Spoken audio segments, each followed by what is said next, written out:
স্বামী ঘুমিয়ে কিছুই জানে না, সকালে উঠে দেখছে এরকম একটা মজলিস কায়েম, লোকজনের ভিড়। স্ত্রীকে জিজ্ঞাসা করছে কি ব্যাপার।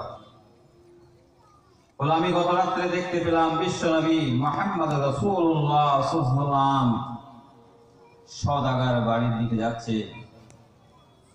আমি স্বপ্নে দেখতে পেলাম আল্লাহ নবীর হাতে হাত দিয়ে আমি ইসলাম ধর্ম গ্রহণ করছি। আমি তার ইবাদত বندگی আল্লাহর কাছে কবুল হবে না। দেহকে জানিয়ে দিতে চাই, আজকে যদি ইসলাম ধর্ম আমাদের কবুল করে সারাটা জিন্দেগির এরকম ভাবে উপার্জনটা যদি হারাম হয়, সেই উপার্জন দিয়ে খাদ্য খেয়ে যদি আল্লাহর ইবাদত বندگی করি, আল্লাহর কাছে আমাদের ইবাদত বندگی কবুল হবে। তাহলে খাদ্যটা খেতে হবে হালাল। নিজামন্দি হাসিল করা আল মুসলিমু মান সালামাল মুসলিমুনা বিল লিসানি ওয়া ইয়াদি।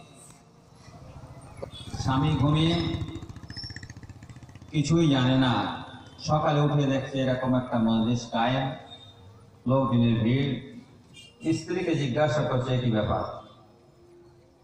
বলে আমি গত রাত্রে দেখতে পেলাম বিশ্বনবী মুহাম্মদ রাসূলুল্লাহ সাল্লাল্লাহু আলাইহি ওয়াসাল্লাম সওদাগর বাড়ির দিকে যাচ্ছে। আমি স্বপ্নে দেখতে পেলাম আল্লাহ নবীর হাতে হাত দিয়ে আমি ইসলাম ধর্ম গ্রহণ করছি। আমিও तमाम বিশ্বের মানুষ দেহকে জানিয়ে দিতে চাই, আমি ইসলাম ধর্ম গ্রহণ কবুল করে এরকম ভাবে আল্লাহ নবীর নামে টাকা পয়সা খরচ করে আমি বিশ্ব নবীর মজলিস কায়েম করব। তাহলে আমার আপনার নিয়তটা যদি খাঁটি থাকে, আল্লাহর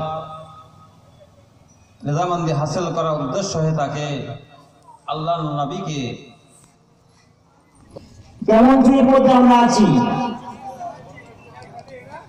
আজ সরকার আমাদের ভালোর জন্য ইলেকট্রিক দিয়েছে এবং তার ইলেকট্রিক নেওয়ার জন্য অনুমতি দিতে হবে।